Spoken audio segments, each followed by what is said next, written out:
10 Taunsa news में अहम खबर से आपको आगाह करते हैं। कमिश्नर डेरा गाजी खान डिवीज़न खालिद मंजूर ने ज़िला तौसा का दौरा किया। उन्होंने डिप्टी कमिश्नर मोहम्मद अनवर बरियार के हमरा चश्मा राइट बैंक कैनाल का दौरा किया। Director development Rana Ubaidur Rashid, deputy director Waseem Akhtar Jatoi, deputy director ज़राअत गुलाम मोहम्मद बुज़दार और दीगर अफसरान हमरा थे।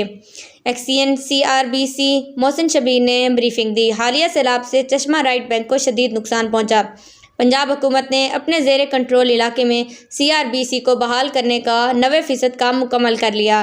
खैबर पख्तूनख्वा में वापडा की तरफ से अभी तक मुतासरा हिस्सों की मरम्मत नहीं हो सकी, जिसकी वजह से चश्मा राइट बैंक कैनाल में पानी नहीं छोड़ा जा सका।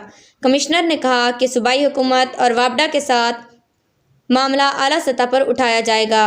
CRBC से खित्ते में 2,75,000 एकड़ अराजी सैराब होती है। पानी ना मिलने से काश्तकार परेशान हैं। कमिश्नर को बताया गया कि CRBC की मुस्तकिल बहाली के लिए 90 करोड़ रुपए का PC1 तैयार करके भेज दिया गया है। सूबा खैबर पख्तूनख्वा में CRBC का 106 मील और पंजाब में 64 मील हिस्सा है। कमिश्नर और डिप्टी कमिश्नर ने मुआयने के दौरान CRBC में नहरी पानी की जल्द फराहमी के लिए हर मुमकिन इक़दामात की हिदायत जारी की। रानिया खान, 10 तौसा न्यूज़, तौसा शरीफ।